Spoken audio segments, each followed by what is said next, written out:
The autumn rain drummed against the tall windows of Clarence's house as Zara Tindall stood in what had once been her great-grandmother's private sitting room. The Queen Mother's presence still lingered in every corner, from the faded chintz armchairs to the collection of porcelain dogs that no one had dared to move. Zara had come here seeking solitude, a rare commodity in her life as a professional equestrian and member of the royal family. She hadn't expected to find the letter. It had fallen from behind a loose photograph frame, yellowed with age and sealed with the Queen Mother's personal wax seal. Zara's hands trembled as she recognized the elegant handwriting that had once penned birthday cards and Christmas notes throughout her childhood. The envelope bore a single instruction: "For my dearest Catherine, when she truly needs them." Zara's breath caught in her throat. Catherine, the Princess of Wales. But this letter was dated 15 years ago, long before Catherine had even met William. How had the Queen Mother known? With reverent fingers, Zara broke the seal. The letter inside was brief but profound, written in the Queen Mother's distinctive style that somehow managed to be both formal and deeply personal. "My darling girl," it began, and Zara could almost hear that familiar voice with its warm, slightly husky tone. "If you are reading this, then you have become the woman I always knew you would be. The trials you have faced have only strengthened your resolve, and your grace under pressure has proven what I suspected from the moment I first learned of your existence through Providence's gentle whispers." Zara's eyes widened. The Queen Mother had known about Catherine long before anyone else in the family had even heard her name. The letter continued, "In the vault beneath this house, behind the portrait of King George VI, you will find a collection that I have kept for you alone. These jewels are not part of the crown collection, nor do they belong to any official inventory. They are my personal pieces, chosen specifically for the woman who would one day stand beside our future king with the strength and dignity this family requires." Zara's hands shook as she read the final lines. "They are yours by right of character, not birth. Wear them with pride, knowing that you carry forward the best traditions of our family while creating new ones for future generations. Trust in the one who delivers this to you, for they understand the true meaning of loyalty." The letter was signed simply, "With all my love and faith in your future, Elizabeth." Zara sank into the Queen Mother's favorite chair, overwhelmed by the magnitude of what she had discovered. She thought of Catherine, who had faced years of media scrutiny and public doubt before finally being accepted into the royal family. The Princess of Wales had proven herself time and again, handling every challenge with the quiet strength and unshakable dignity that had defined the Queen Mother herself. But there was a problem. A significant one. According to royal protocol, any jewelry of this magnitude should pass through the Queen, and now the King, before being distributed to family members. More importantly, as the wife of the heir to the throne, Camilla, the Queen Consort, had the first claim to any significant pieces that weren't already designated for specific purposes. Zara knew that if she followed proper protocol, these jewels would likely disappear into Camilla's collection, never to be seen by Catherine. The thought made her stomach turn. The Queen Mother had been very specific in her intentions, and Zara had always prided herself on her honesty and direct approach to life. She stood and walked to the window, watching the rain create rivulets down the glass. Outside, London continued its busy existence, unaware that within these walls, a decision was being made that could ripple through the royal family for generations. Zara thought about her great-grandmother, remembering the stories of how the Queen Mother had navigated her own challenges during World War II and beyond. She had never been one to shy away from doing what she believed was right, even when it went against conventional wisdom.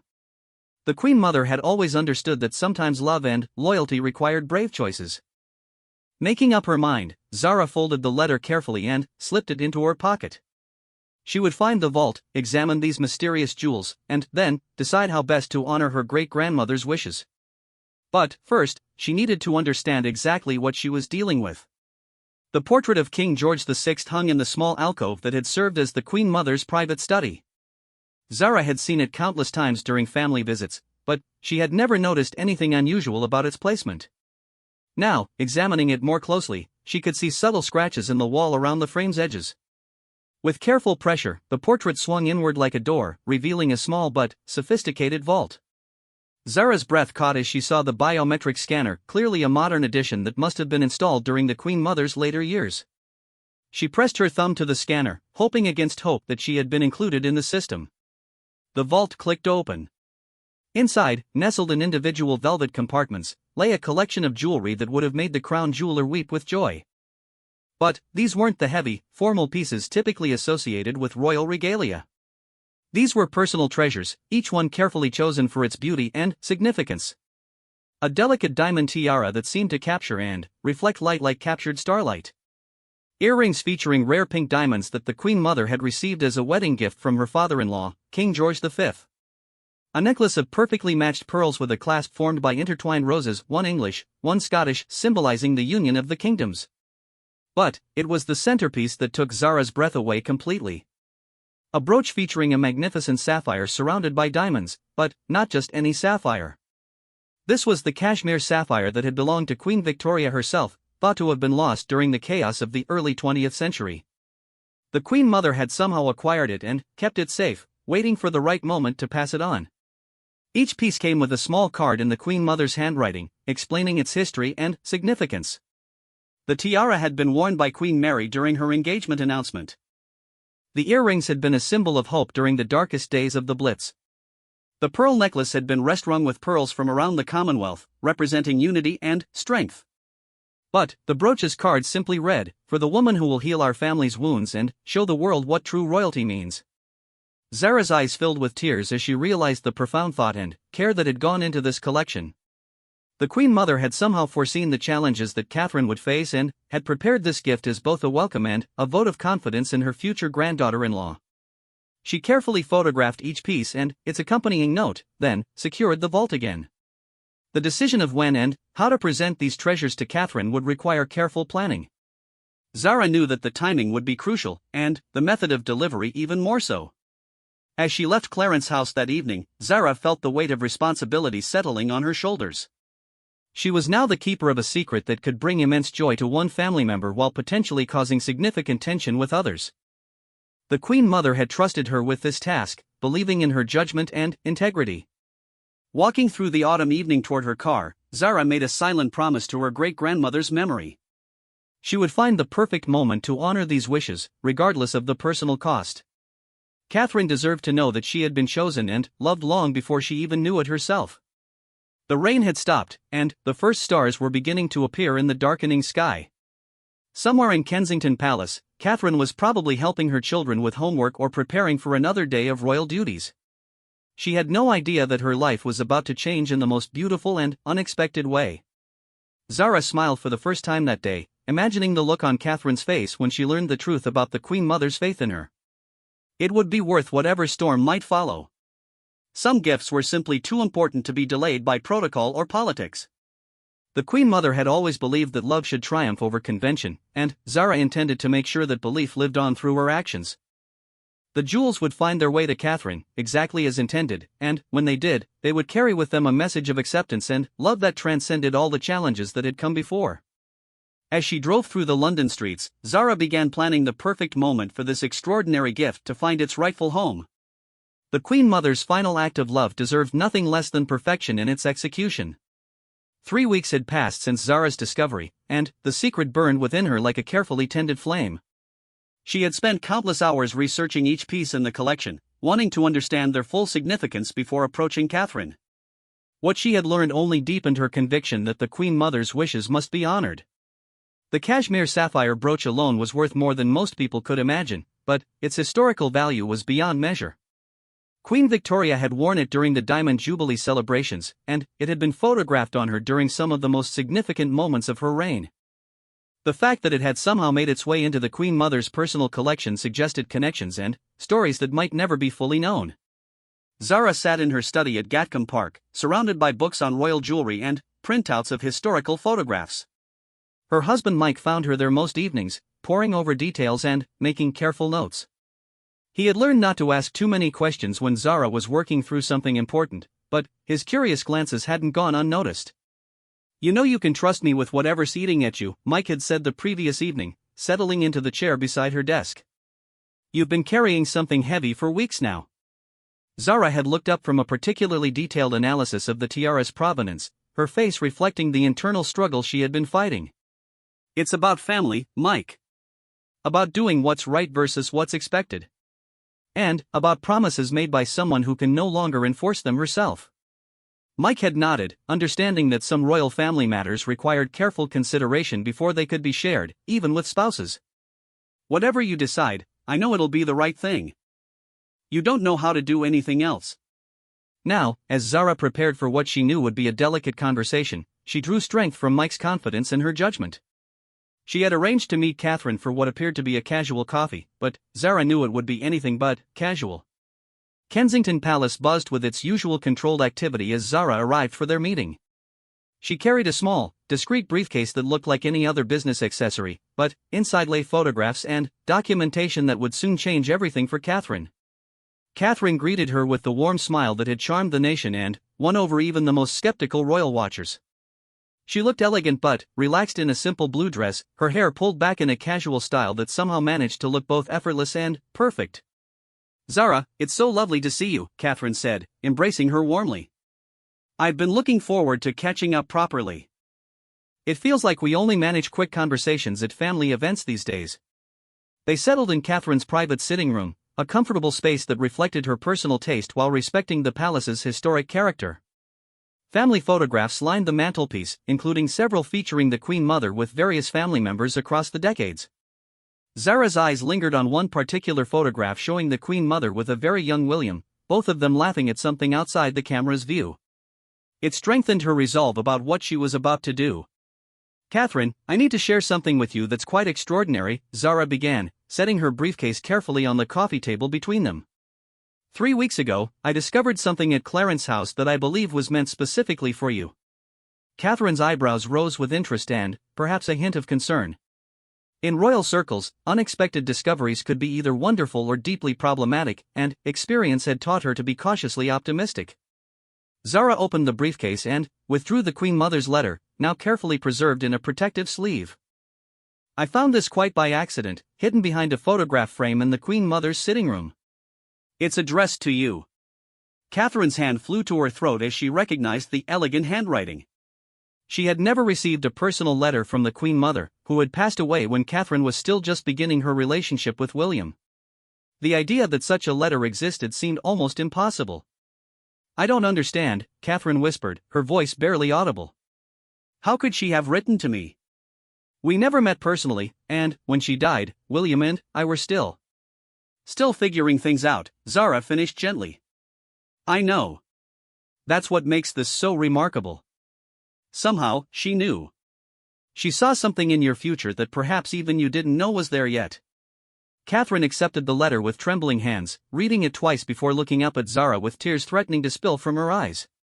"This is impossible. How could she have known about me 15 years ago?" Zara leaned forward, her voice filled with the same wonder she had felt upon making the discovery. "I've been researching that question for weeks. The only explanation I can find is that she was far more perceptive than any of us realized. You know how she was always interested in the young women her grandsons met, but this goes beyond casual interest." She withdrew the photographs from the briefcase, laying them out carefully on the table. Catherine gasped as she saw the images of the jewelry collection, each piece more stunning than the last. "These are the jewels she left for you," Zara explained. "Each one chosen specifically, each one with its own history and significance. They're not part of any official collection. They were her personal pieces, and, according to everything I've been able to verify, she had the absolute right to dispose of them as she wished." Catherine studied each photograph with growing amazement. As someone who had spent years learning about royal protocol and tradition, she understood the significance of what she was seeing. These weren't just beautiful pieces of jewelry, they were tangible links to centuries of royal history. "The brooch," she whispered, pointing to the image of the cashmere sapphire. "I've seen this in historical photographs, but I thought it was lost." "Queen Victoria's cashmere sapphire," Zara confirmed. "Worn during the Diamond Jubilee. The Queen Mother somehow acquired it during her early years as Queen Consort and kept it safe all this time. The note with it says it's for the woman who will heal the family's wounds." Catherine was quiet for a long moment, absorbing the magnitude of what was being offered to her. Finally, she looked up at Zara with a mixture of gratitude and concern. "Zara, this is incredibly generous and meaningful, but you know as well as I do that there are protocols about jewelry of this significance. Shouldn't these pieces be evaluated by the Royal Collection Trust? Shouldn't the king know about them?" Zara had been expecting this question and had spent considerable time thinking about her answer. "Technically, yes. But, the Queen Mother was very clear in her letter that these were her personal pieces, not crown jewels. She had the right to leave them to whomever she chose, and she chose you. She paused, then continued with careful honesty. There's also the practical reality that if we follow standard protocol, these pieces would likely be claimed by others who have precedence in the traditional hierarchy. The Queen Mother obviously knew this and chose to handle things differently. Catherine understood the implication immediately. As Queen Consort, Camilla would have first claim to any significant jewelry that wasn't specifically designated otherwise. The Queen Mother's unconventional approach was clearly intended to ensure that her wishes were honored rather than overruled by protocol. But, what about the family dynamics this could create? Catherine asked, voicing the concern that had been growing in her mind. If Camilla or others learn about this, won't it seem like I'm trying to circumvent the proper order? Zara nodded appreciatively. This was exactly the kind of thoughtful consideration she had expected from Catherine. It might. But, I keep coming back to the Queen Mother's words about trusting the person who delivers this to you. She knew this situation might arise, and she still chose to handle things this way. She leaned back in her chair, studying Catherine's face carefully. The question isn't whether this might create tension. The question is whether we honor the explicit wishes of a woman who gave her entire life to this family and who clearly saw something special in you long before anyone else did. Catherine stood and walked to the window, looking out at the gardens that the Queen Mother had loved so much. When she turned back, her expression had changed from uncertainty to something approaching resolve. "Tell me about the timing," she said. "When and how does the Queen Mother suggest this should happen?" Zara smiled, recognizing the shift in Catherine's tone from whether to when. The letter doesn't specify exact timing, but it does say when she truly needs them. I think that's something only you can determine. They spent the next hour going through each piece in detail, with Zara sharing everything she had learned about their histories and significance. Catherine asked thoughtful questions about provenance and authenticity, clearly beginning to accept that this extraordinary gift was both real and rightfully hers. As their meeting drew to a close, Catherine made a decision that surprised even herself. I want to see them. The actual pieces, I mean. If I'm going to accept this incredible gift, I need to understand what I'm accepting fully. Zara's smile grew wider. I was hoping you'd say that. The Queen Mother was right about you, Catherine. She knew you'd approach this with exactly the kind of thoughtfulness and integrity that makes you worthy of these treasures. They arranged to meet at Clarence House the following week, when Catherine's schedule would allow for the private time such a significant moment deserved. As Zara prepared to leave, Catherine stopped her with a gentle hand on her arm. Zara, thank you for trusting me with this. I know you could have handled it differently, could have followed standard protocol. The fact that you're honoring the Queen Mother's wishes means more to me than you can know. Zara embraced her warmly. She loved you before she even met you, Catherine. The least I can do is make sure that love finds its way to you properly. As Zara drove away from Kensington Palace, she felt a sense of satisfaction she hadn't experienced since finding the letter. Catherine had responded exactly as the Queen Mother would have hoped, with grace, consideration, and a deep respect for both the gift and the giver. The most challenging part of this journey still lay ahead, but Zara was confident that she was doing the right thing. Sometimes the most important acts of love required stepping outside conventional boundaries, and the Queen Mother had never been one to let convention override what her heart told her was right. The morning of Catherine's visit to Clarence House dawned crisp and clear, with autumn sunlight streaming through the windows of the Queen Mother's former residence. Zara had arrived early, wanting to ensure everything was perfect for this momentous occasion. She had spent the previous evening carefully arranging the jewelry collection on the Queen Mother's favorite tea table, each piece displayed against midnight blue velvet that made the gems sparkle with ethereal beauty. Catherine arrived precisely on time, dressed in a simple navy dress that seemed appropriate for the gravity of the moment. Her face reflected a mixture of anticipation and nervousness that Zara found entirely understandable. After all, it wasn't every day that someone received a posthumous gift from royalty that included some of the most historically significant jewels in existence. I barely slept last night, Catherine admitted as Zara led her through the familiar corridors toward the Queen Mother's sitting room. I kept thinking about what you told me, about her somehow knowing about me before anyone else did. It seems almost magical. Zara smiled, remembering her own sleepless nights since making the discovery. The Queen Mother always had an uncanny ability to see beyond the obvious.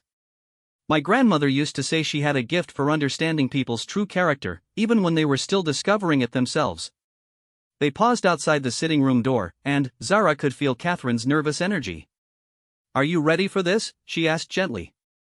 Catherine took a deep breath and nodded. "I think so. Though I'm not sure anyone could really be ready for something like this." When Zara opened the door, Catherine gasped audibly. The jewelry collection was even more magnificent in person than in the photographs. Each piece seemed to capture and reflect the autumn sunlight, creating patterns of light that danced across the room's walls. But it was more than their beauty that moved Catherine, it was the obvious care with which they had been chosen and preserved. "Oh my goodness," Catherine whispered, approaching the display with reverent steps. "They're absolutely breathtaking." She stopped before the cashmere sapphire brooch, staring at it with obvious emotion. To think that Queen Victoria wore this. That it survived all these years, through 2 world wars, through all the changes the family has experienced. Zara picked up the accompanying note card. The Queen Mother wrote that this piece represents continuity and strength through adversity. She wanted you to know that wearing it would connect you to all the royal women who came before you while acknowledging that you're writing your own chapter in that history. Catherine's eyes filled with tears as she listened to the Queen Mother's words. She understood, didn't she?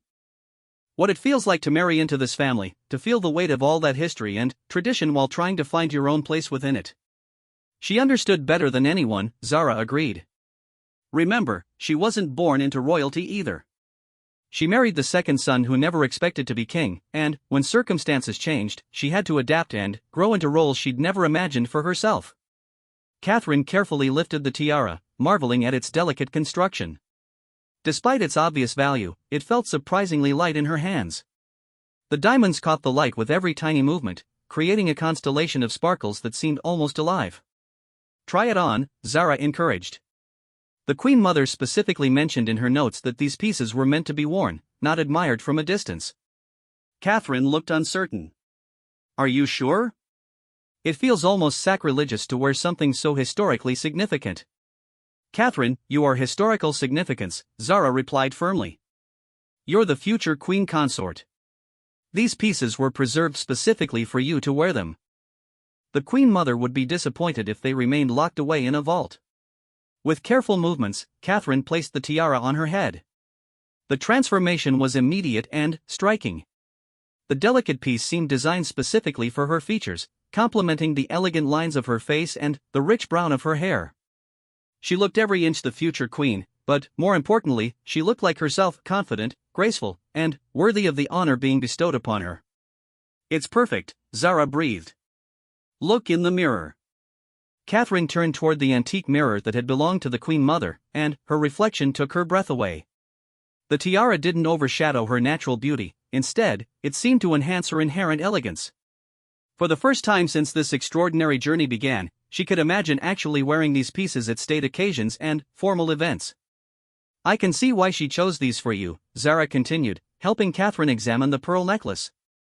"Each piece has a story, but they all share common themes: strength, resilience, grace under pressure, and the ability to unite rather than divide." As Catherine tried on each piece, Zara shared the historical context she had researched.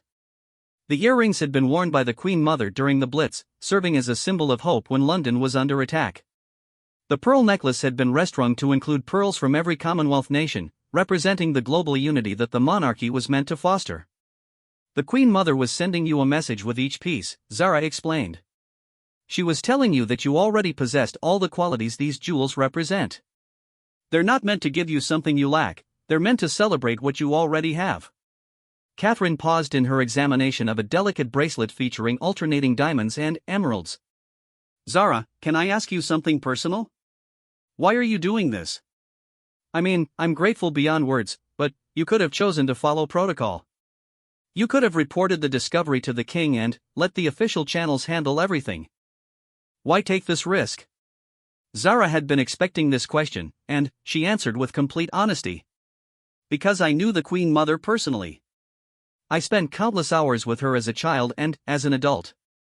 I know what she valued and what she believed in.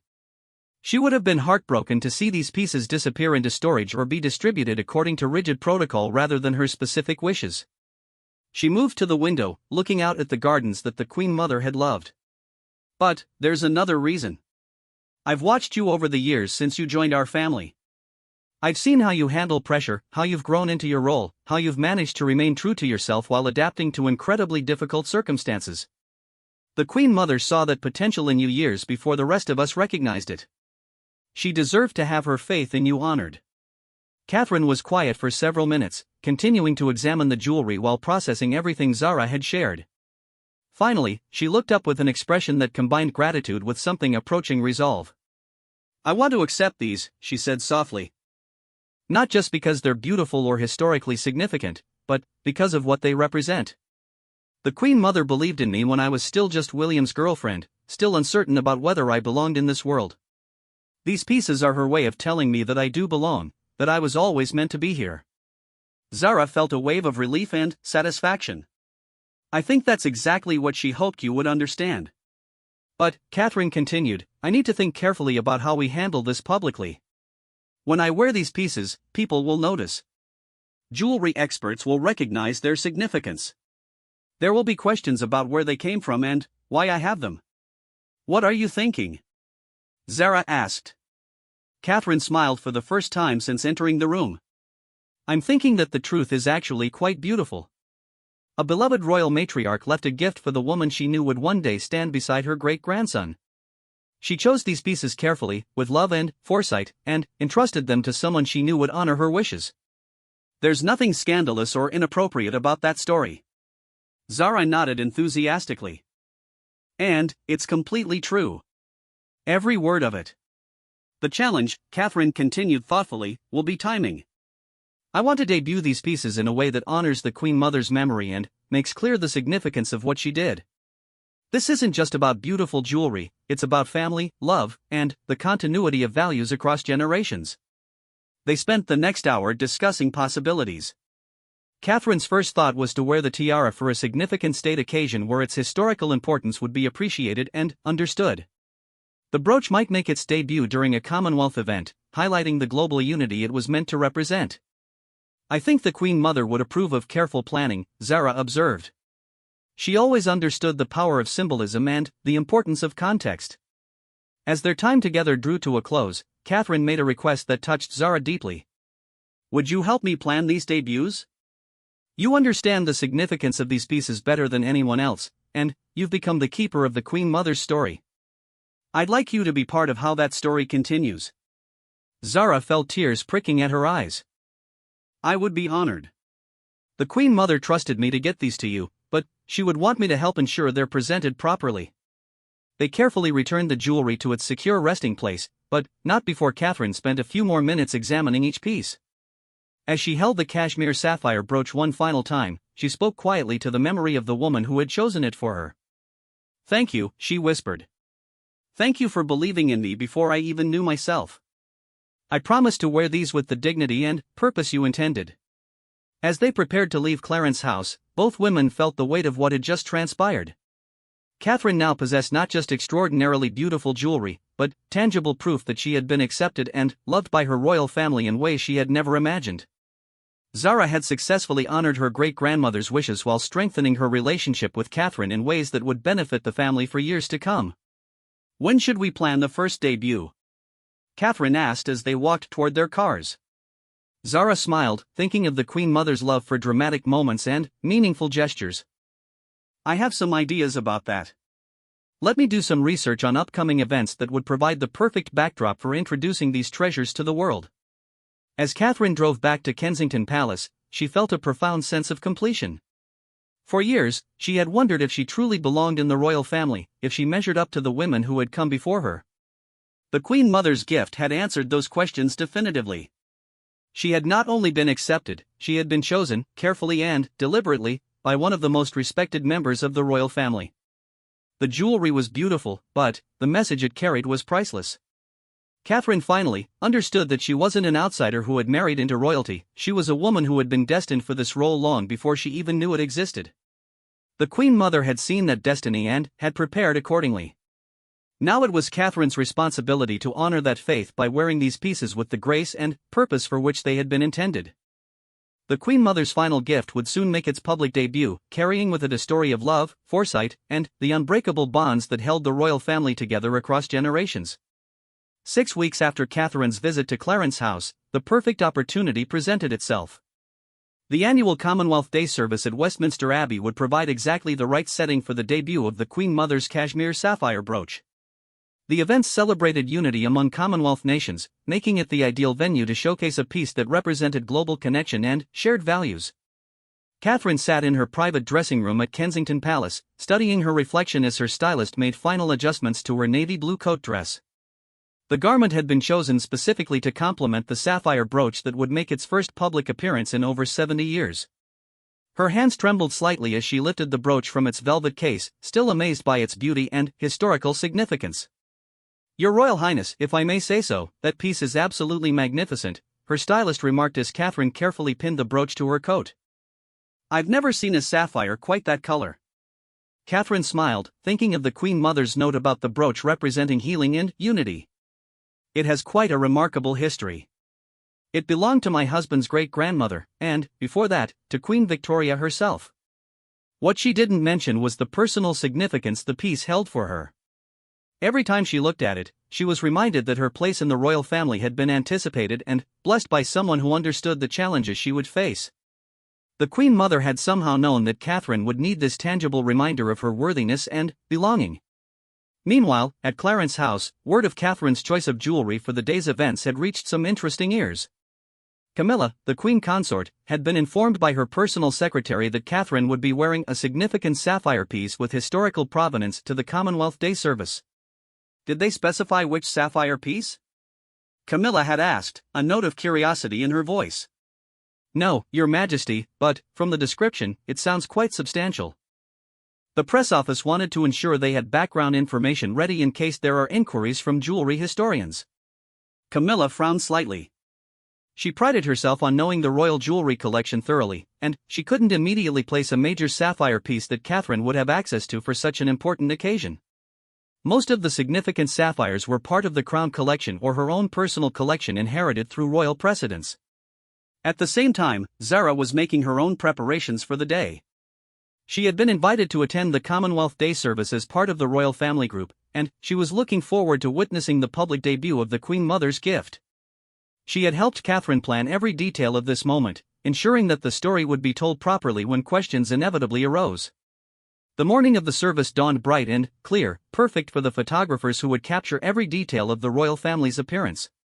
Catherine traveled to Westminster Abbey with William, both of them aware that today would mark a significant moment in her royal journey. "Are you nervous about the brooch?" William asked as their car approached the Abbey. He had been supportive of Catherine's decision to honor his great-grandmother's wishes, though he had expressed some concern about potential family tensions. "A little," Catherine admitted. "But I keep thinking about what your great-grandmother wrote in that letter. She wanted these pieces to be worn with pride, not hidden away. If I'm going to honor her gift, I need to do it publicly and properly." William reached over and squeezed her hand. "She would be proud of you today. She always believed that jewelry should tell stories, not just look beautiful. Today, you're continuing one of her most important stories." As they arrived at Westminster Abbey, the assembled photographers immediately noticed Catherine's brooch. The massive sapphire caught the light magnificently, creating flashes of deep blue fire that were impossible to ignore. Several jewelry experts in the crowd exchanged surprised glances, recognizing the piece from historical photographs but puzzled by its appearance in Catherine's collection. Inside the Abbey, the royal family took their places according to protocol. Catherine sat with William, the brooch prominently displayed on her navy coat. From across the aisle, she could see Camilla studying her jewelry with obvious interest and what might have been confusion. During the service, Zara watched Catherine with satisfaction. The Princess of Wales looked radiant and confident, clearly comfortable wearing such a significant piece. The brooch seemed to give her an extra measure of poise, as if the Queen Mother's blessing was literally pinned to her coat for all to see. After the service, as the royal family mingled briefly before departing, Camilla approached Catherine with a practiced smile. "Catherine, my dear, that's a stunning brooch you're wearing today. I don't believe I've seen it before. May I ask where it came from?" Catherine had prepared for this moment, and she answered with calm honesty. It was a gift from the Queen Mother, actually. She left it specifically for me with some other pieces. Zara discovered the collection recently and brought it to my attention. Camilla's eyebrows rose slightly. A gift from the Queen Mother? But she passed away years before you joined the family. How extraordinary. Yes, it is rather remarkable, Catherine agreed. Apparently, she had incredible foresight. The letter she left with the jewelry was quite moving. She seemed to understand what my role would be long before anyone else did. Camilla's expression remained pleasant, but Catherine noticed a certain tightness around her eyes. How wonderful for you. I'm sure there must be some fascinating documentation about such a significant bequest. Oh yes, Catherine responded easily. Everything is properly documented. The Queen Mother was very thorough in her planning. Zara has all the paperwork, including the original letter and authentication records. As Camilla moved away to speak with other family members, Catherine caught Zara's eye across the room. Zara's subtle nod confirmed that she had overheard the conversation and was prepared to provide any additional information that might be required. The media response to Catherine's brooch was immediate and intense. Royal jewelry experts were quick to identify the piece as Queen Victoria's cashmere sapphire, thought to have been lost from the royal collection for decades. The mystery of how Catherine had come to wear it dominated royal coverage for the rest of the day. By evening, the palace press office had prepared a statement explaining the discovery of the Queen Mother's bequest. The statement was carefully worded to emphasize the personal nature of the gift while making clear that all proper procedures had been followed. Her Royal Highness the Princess of Wales is honored to wear jewelry that belonged to Her late Majesty Queen Elizabeth, the Queen Mother, the statement read. The Queen Mother left these personal pieces specifically for the Princess of Wales, recognizing her future role in the royal family. The gift reflects the Queen Mother's well-known appreciation for strong women who served the monarchy with distinction. The public response was overwhelmingly positive. Social media filled with comments about the Queen Mother's foresight and Catherine's elegance in wearing such a historically significant piece. Royal historians praised the continuity represented by passing jewelry from one generation of royal women to the next. However, not all reactions were entirely comfortable. That evening, Zara received a phone call from her father, requesting a meeting the following day. His tone was measured but serious, suggesting that word of the jewelry discovery had reached the highest levels of the royal family hierarchy. Zara, I think we need to discuss this jewelry situation, Peter Phillips said when she arrived at his London office the next morning. I've had some inquiries from senior palace officials about the proper procedures for handling significant bequests. Zara had expected this conversation and came prepared. Everything was done properly, Dad. The Queen Mother had every right to dispose of her personal jewelry as she saw fit. The pieces weren't part of the crown collection, and there's complete documentation of her intentions. I'm not questioning the legality, Peter replied carefully. But you must understand how this looks from a protocol perspective. Significant jewelry discoveries are typically reported through official channels before being distributed to family members. Even when the original owner left specific instructions about distribution? Zara asked pointedly. Peter paused, clearly weighing his response. The concern isn't about following the Queen Mother's wishes. The concern is about how bypassing normal procedures might affect family dynamics. Zara understood the subtext immediately.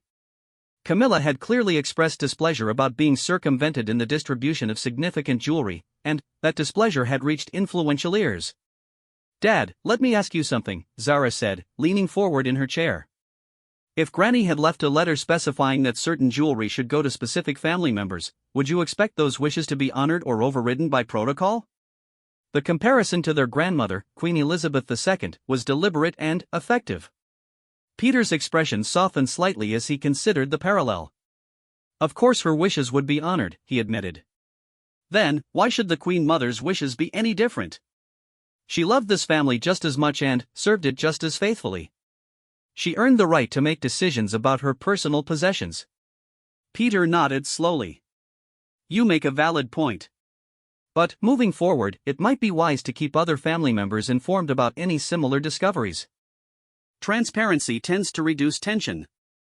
Zara agreed, though privately she wondered if transparency would have achieved the Queen Mother's goals. If the jewelry had gone through official channels, it likely would have been absorbed into the crown collection or claimed by more senior family members. Catherine might never have received the personal gift that the Queen Mother had so carefully planned. That evening, Catherine hosted a small dinner party at Kensington Palace, wearing the Queen Mother's pearl necklace for the first time. The guests included several Commonwealth ambassadors, making the choice of jewelry particularly appropriate. As Catherine moved through the receiving line, the pearls caught the light beautifully, each one representing a different nation within the Commonwealth family. "Those pearls are exquisite," commented the Canadian High Commissioner. "They seem to capture light in the most remarkable way." Catherine smiled, touching the necklace gently. "They belonged to my husband's great-grandmother. She had them rest-rung to include pearls from every Commonwealth nation. I thought it was appropriate to wear them tonight." The symbolism wasn't lost on any of the diplomatic guests, and word of Catherine's thoughtful gesture spread quickly through Commonwealth diplomatic circles. The Queen Mother's vision of jewelry that represented unity and shared values was being realized exactly as she had intended. Later that night, as Catherine carefully returned the necklace to its case, she reflected on the remarkable journey that had begun with Zara's discovery. In just a few months, she had gone from being surprised by the Queen Mother's gift to confidently wearing these treasures at significant public events. The jewelry had given her something she hadn't even realized she needed: tangible proof that she belonged in the royal family not just by marriage, but by character and destiny. Every time she wore one of the Queen Mother's pieces, she felt connected to the long line of royal women who had served before her, while also feeling confident about writing her own chapter in that continuing story. Tomorrow would bring new opportunities to honor the Queen Mother's gift, and Catherine was ready to embrace each one with the grace and dignity that had inspired the original bequest. The Queen Mother's final act of love was transforming from a private blessing into a public testament to the values that bound the royal family together across generations.